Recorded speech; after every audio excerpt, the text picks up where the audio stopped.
总想让你忘了300年前的事情。如今，你心里有了这位上神，本宫反倒忐忑不安了。夜华，你告诉娘，你是心里真有这位青丘白浅，还是把他当做那个凡人了？母妃多虑了。夜华的妻子，便是天君赐婚的白浅，儿臣从未把她当作别人。那就好，那就好。你作为侧妃，于情于理都应该拜见一下这位上神。臣妾今日便去了。不巧，姑姑她去了上清境天泉，明日一早，臣妾便再去一趟。好，母妃您真是总是取笑臣妾。你都嫁入洗梧宫300年了，肚子还没什么动静，我不该问问吗？娘娘，这事又不是臣妾说了算。白真上神，不必多礼。折颜可在里处？上神从昨夜来，就一直守在大哥身旁。他从不会因此乱了方寸。我总觉得你大哥的病哪里不对，却又说不出来是什么问题。白真上神说的不错，不论从我大哥病的起因，还是到折颜上神的表现，都很是蹊跷。上神，从昨夜来你就从未休息，可否需要我吩咐下去，准备休息的房间？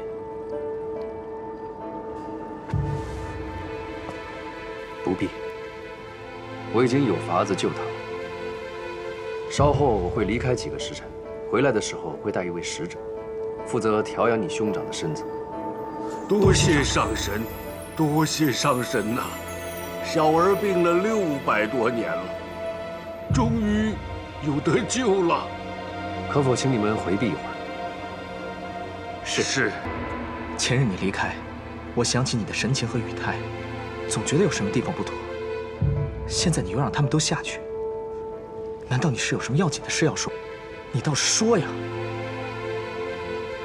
真真，你或许猜到了，父神的嫡子，这四海八荒唯一的战神墨渊，如今竟然弱得要靠旁人的一缕仙气来护养。墨渊？你说他是墨渊？是他，也不是他。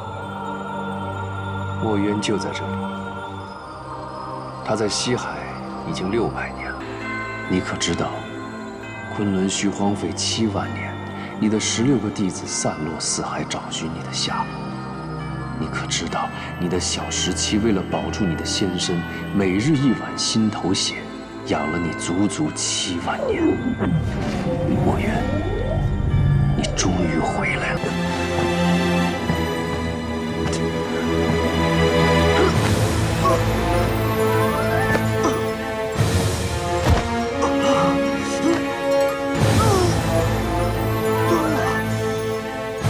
这是怎么了？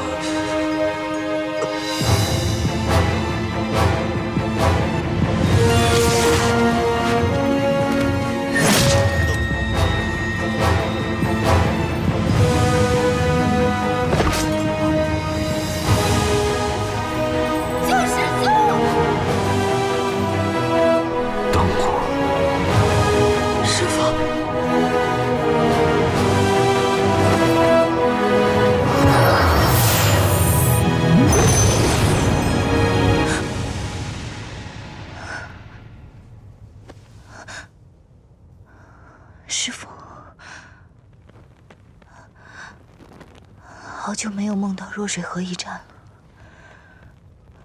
我这是怎么了？我还是不敢相信，墨渊他真的回来了。真真，你先在这里守着，我去将小舞带过来。你要去告诉小舞？这是他师父，他用心头血喂了7万年的人，他判了7万年的人，我当然要立刻告诉小舞，让他马上来。不行，你不能就这样去。你的意思是，夜华？对，我就是害怕夜华会多想。你要记得，他是天族太子，如果他知道自己的未婚妻这样对待别的男人，就算那个人是他的恩师，这也不妥。可夜华早已经知道墨渊的存在了。大紫明宫一战，就是他将小舞和墨渊给救出来的，你忘了吗？这不一样。就算他见到墨渊的仙体，也肯定知道墨渊已经魂飞魄散了。可如今墨渊的元神就在这儿，总有一天是要彻底返回昆仑虚，重振天族的。这可不同。此时的墨渊对他来说，是一个真真正正活着的人。你说的倒也不错。看来我让小舞知道之前，得去和这位天族太子见一见了。君上，君上为何今天脸色如此难看？无妨，何事？哦，折颜上神来了。折颜上神。太子殿下，不知上神前来所为何事？墨渊要醒了，是吗？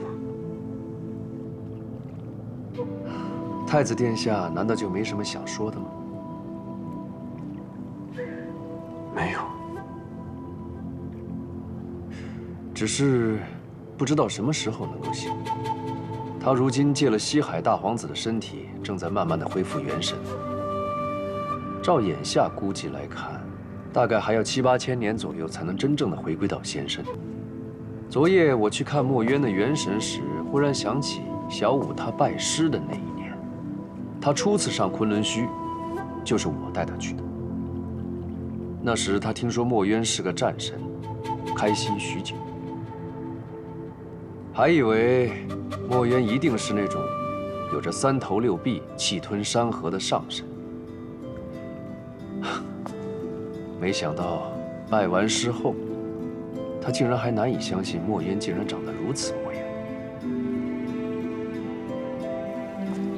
喂，你真没讹我啊？他真的是四海八荒唯一的战神墨渊啊！怎么，你都已经收了人家玉清昆仑扇了，也拜了师傅，难道后悔了？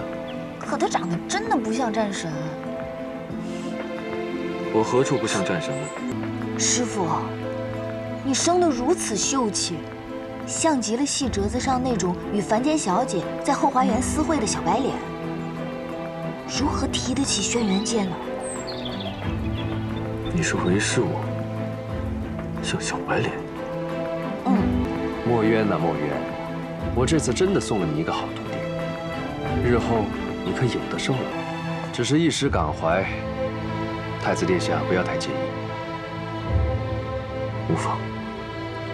夜华，你可曾怀疑过自己就是墨渊吗？没有。但我真的认错过，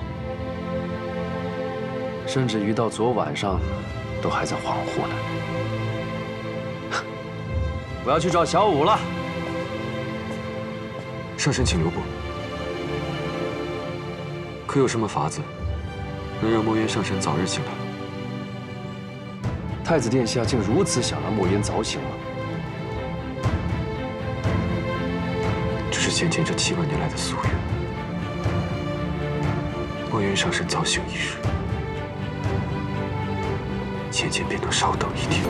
好，那我就坦白告诉你，如果想让墨渊早醒的话，首先我需要劫破灯。劫破灯。妹妹昨日一直在紫宸殿里陪乐须娘娘照顾小殿下，今晨终是脱身，便急匆匆地赶过来，特意想过来拜一拜姐姐。你既然这么急着来拜我，为何昨日初见时不拜，现在才拜？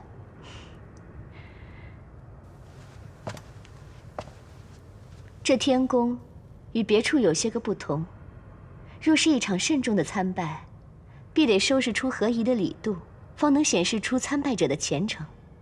这按照天宫的规矩，姐姐方值天宫，妹妹便该来参拜的。只是这件大事，君上从来没同妹妹提起过。是以昨日初见，竟没能认出姐姐来，殿前失仪，倒让姐姐笑话了。此番妹妹来的这样迟，先给姐姐赔不是了。却是我初来乍到，不懂你们这天宫的规矩。听你这样说起来，倒还挺有趣的。那你便依着这规矩来拜我吧。方才妹妹已经拜过了呀。拜过了。你这拜也太平易近人了。你这又是做什么？方才那一拜，妹妹是依着侧妃拜正妃的规矩。现在的这一拜，却是要拜恩人。姐姐这几个月来对阿离的照拂，妹妹实在是感激不尽。阿离打小便失了母妃，因着姐姐的容貌，错将姐姐当成自己的娘亲。如此失礼，还望姐姐你能多担待些。担待倒不必，我很喜欢他。君上对阿离的母妃用情很深。当年阿离的母妃跳诛仙台，君上便跟着一同跳了下去。被折颜上神救回时，在紫宸殿一躺就是60多年。姐姐，你看，这一揽芳华丽满院的桃花，就是君上为了纪念阿离的母妃所种下的。君上这200多年来，没有一时是愉悦的。姐姐，你既然同阿离的母妃长得像，妹妹觉得这实在是个缘分。方才的这一拜，也是盼着姐姐你能够早日同君上成婚，以慰藉君上那颗已经死了一半的心。这侧妃倒真是机灵得很。这是要说我青丘白浅能得夜华如此倾心相待，只是因为和阿离娘亲长得很像。亏得我在凡界游荡时瞧了许多这样桥段的戏本子，方能入木3分地领会他这个话背后的意义。你既和我推心置腹地说了这么许多，我也应当同你讲几句心里话。姐姐请说。素锦，你心里所求的东西，并不是人人都想要的。做神仙，还是不要太聪明的好。姐姐说的话，妹妹听不太懂。听不懂是吧？听不懂的话，回去闭门思过几日，自然便懂了。是。先别急着起来，我还有几句话要提点你。我这个人呢，一向受四海八荒众仙朝拜，依的是我们青丘的礼。你若说要来正经的拜我一拜，需提前3日沐浴更衣，吃斋焚香，3日后方可向我行3跪9叩之礼。这礼是麻烦了些，但若是你那夫君夜华来拜我，我也是受得起的。只是我一向不喜欢小仙们这样来拜我，我觉得太过繁琐，一手心意到了便可。所以你下次若是说来正经的拜我，还是行我们青丘的礼，不必跟我提天宫的规矩了。都是妹妹疏忽了。再者，我阿娘之前并未给我添过什么妹妹，你年纪轻轻叫我一声姐姐，叫得我心里不太舒服。所以，你还是跟着规矩，叫我一声上神吧。上神，你退下吧。是。想不到夜华竟是这样的情种。当初他应该是爱团子娘爱得深切，若我推断的没错，团子娘应该是被这素锦逼得跳了诛仙台吧。以夜华的性子，怎么没将这素锦给劈了？上神料得不错，是劈过一回。你说什么？那时，君上方醒过来，身上不济且万念俱灰，没有一丝活气息，整日只一个人关在殿中，连小殿下也不理。可不过2个月，天君便令一顶轿子将素锦娘娘抬进洗梧宫。那一日，君上将一把冷剑刺入他的胸膛，天君及时赶来，将他救了回去。后来，他由天君保着，成功入了洗无宫。君上一直把他当成养着我家主子眼珠的一个罐子罢了。眼珠？他那双眼珠，便是从奴婢命苦的主子身上偷来的。乐须娘娘说，君上以为将自己的心思瞒住，让九重天的人以为他不在意我家主子，便能保住我家主子的命。可他的心思瞒住了天上诸位神仙，也让我家主子心灰意冷，以为君上当真嫌弃了他，却没瞒过天君，终究还是要了主子的一条命。折颜，刚刚那个侧妃是不是看到了你，所以才行如此大礼？很多年没见你使小性子了，啊，今日我来听这墙角，却听得很有收获。你四哥常常埋怨我当初不应该送你去昆仑虚，送错了，说你不过就是学个艺，怎么学得整个人不太灵光了，完全没有当初他待你时的天真活泼了。我已经14万岁了，要什么天真活泼？不过呢，夜华这侧妃确实不大合我意。我一向偏爱小仙机警灵敏，但机警灵敏过了头，在我面前自作聪明，我就不大喜欢了。你此番前来，不会只是为了听我的墙角吧？折颜，300年前你就是这副神情，告诉我，师父兴许要回来了。当初我就空欢喜一场，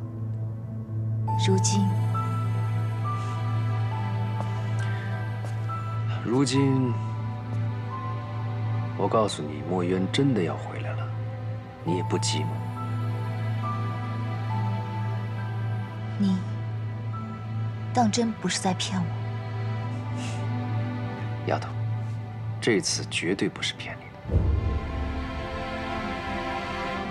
前些日子，我跟珍珍去了趟西海，办了一趟事情，在那里遇到了西海大皇子。那时候我就发现这西海大皇子身上的仙气很不一般，于是我就施了仙法，查探了一番。结果查探下来，竟被我发现他是2个人。醒着的那个是他自己，睡着的另一个如何？另一个便是你师父墨渊。你怎么知道的？你年少时也曾跟我学过这门法术。西海大皇子身上沉睡的另一个人，我随着他的源头追随过去，查出他是由一片一片破碎的灵力结合而成。试问这四海八荒，还有谁能够凭着虚无缥缈的灵力，将一个破碎不堪的人一片一片的重新结合起来？那也就是墨渊才有这个本事。再则，他是父神的嫡子，我是父神养大的，从小我们2个便在一起，他的仙气，我自然是熟悉的很。从前你曾经跟我提过，说墨渊灰飞烟灭之前，曾嘱咐你们10几个师兄弟等他。我一直以为那是他留给你们的一个念想，直到昨夜我见到他，才真正叫我佩服。墨渊这辈子从没让人失望过，这才是峥嵘男儿的本色。师父，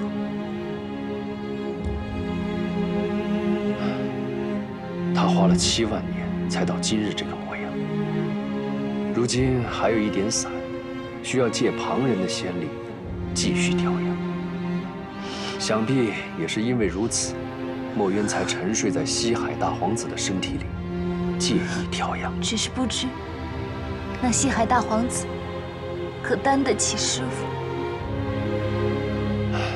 这西海大皇子的身体只不过普通尔尔，他一身的仙力，除了要供自己修养，还要来分散调养墨渊。日子久了，渐渐就把身体拖弱了。墨渊如果真的要醒来的话，恐怕还要7、8千年。只是，这师傅为何要挑大皇子？墨渊选择西海大皇子，自然有他的道理。我还记得这西海大皇子年幼时曾经欠下墨渊一个恩情，此番就当是他报恩吧。何况这西海二皇子本来就是你大师兄，就当他哥哥替弟弟报了师恩。丫头，你怎么哭了？这件事情，我心心念念了7万年，我真的怕又是空欢喜一场。方才你恨不得捏朵云彩，立即奔向西海，怎么眼下又如此磨蹭呢？方才听完你说的这番话，我实在没办法好好的待在这9重天了。就算师父还没有醒过来，我也想去看一看他。只怕你突然离开，没法对你未来的夫婿交代。来这上清净疗伤，我终归欠他人情。若是不告而别，显得我没度量；若是去告别一番，罢了。夜华君，多谢这几日的招待。芊芊，你真的要离开我了吗？上神留下这一封信就走了，他可还有什么话吗？一句话也没有。看上去应该是家里出了什么要紧事，红肿着一双眼睛，也来不及看眼小殿下就走了。去吧。他不是刚来吗？怎么忽然又走了？有件事他会请求去处理。我在这里候了一盏茶的时间，等你帮我解决一件棘手的事。究竟什么事能让三叔说出棘手2字？就你那表妹，知月公主现在正在父君的大殿里折腾，哭着喊着要下凡去与帝君一道受戒。能管住她的，只有天族太子夜华君你了。听说这个东西很值钱，我就摔它，这样总该可以罚我了吧？公主，公主，这个不能摔啊！若是摔坏了，就酿成大祸了。让他摔。太子殿下，三殿下，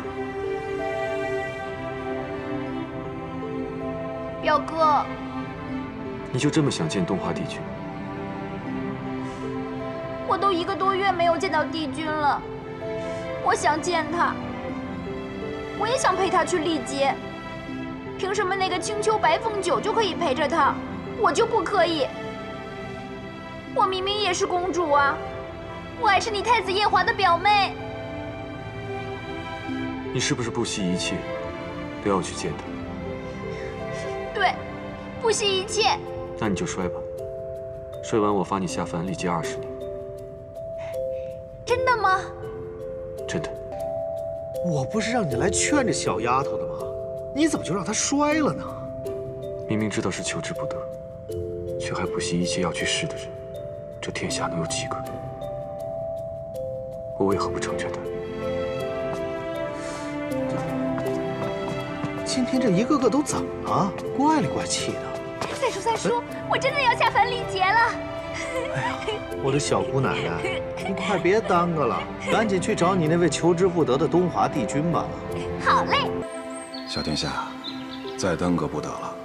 如今2年已过，帝君对你更是视若珍宝，一颗心都放在了你身上。这几日你就要想个法子，将帝君的心伤透，让他老人家的情节顺利过去，这才能让你早早回到天宫啊。淑妃娘娘，太子殿下，娘娘为何愁容满面的？太子殿下看起来也不太高兴。自师父走后，我常常想起他的教诲。方才拿出这柄扇子，越发睹物思人了。师父，啊，你是说那个道姑啊？姑姑收的这个徒儿还真不错，到了今日还在念着他，殿下可否借这把扇子给我一看？啊，好。殿下可知道这把扇子的名字？师父临行前只将此扇留下，并没有多说什么。太子殿下的师父曾在宫中也与臣妾闲聊过，他说过这把扇子的来历。此扇名叫破云扇。破云扇？昔日少卿还是青丘狐狸洞婢女时，姑姑曾将此扇交与她防身。虽然如今已与少卿断了主仆情分，却又将此扇送与少卿的亲生儿子。看来姑姑心里是原谅他了，真是个口硬心软的人啊。此扇乃神器，还请太子殿下妥善保管。神器？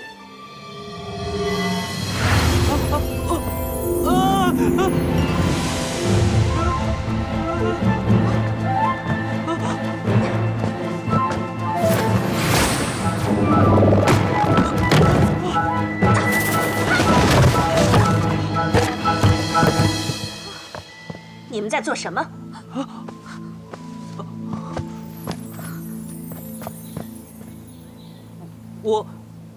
我扇子，扇子，太子殿下一时没拿住扇子。没拿住扇子？一个扇子有多大，竟会拿不住吗？你怎么会扑到他身上？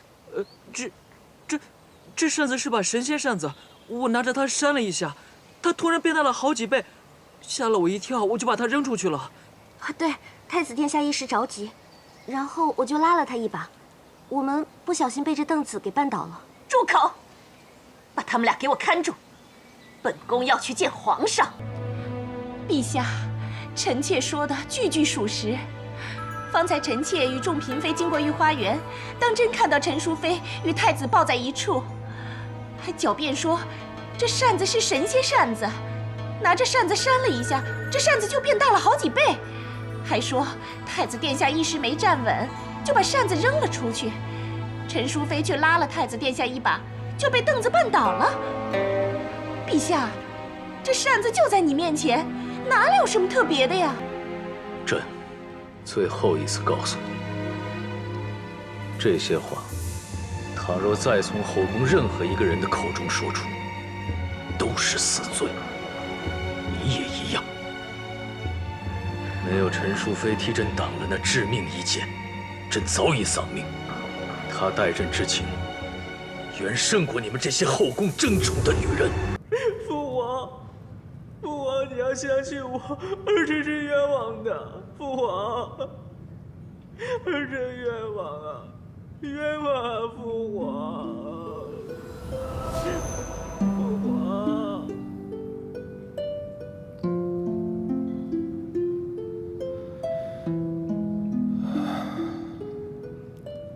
只要你认了和太子私通的罪名，对帝君的打击是可想而知啊。一个是信任多年唯一的儿子，一个是朝夕相处心爱的妃子，绝妙，比戏文里的还绝妙。照你这么安排，我姑姑算是白来一趟，依旧是后宫妃子和元贞私通，害得他们父子离析。再怎么折腾，也折腾不过原定的命数。先莫管着元贞了，全了帝君要立情节的心思才是最重要的。参见陛下。元贞是冤枉，儿臣冤枉。开锁。是。小殿下，切莫心软，否则回了九重天女，帝君要怪罪你我的。秋儿，朕带你回去。臣妾，臣妾。说你和元贞有私情，快说。我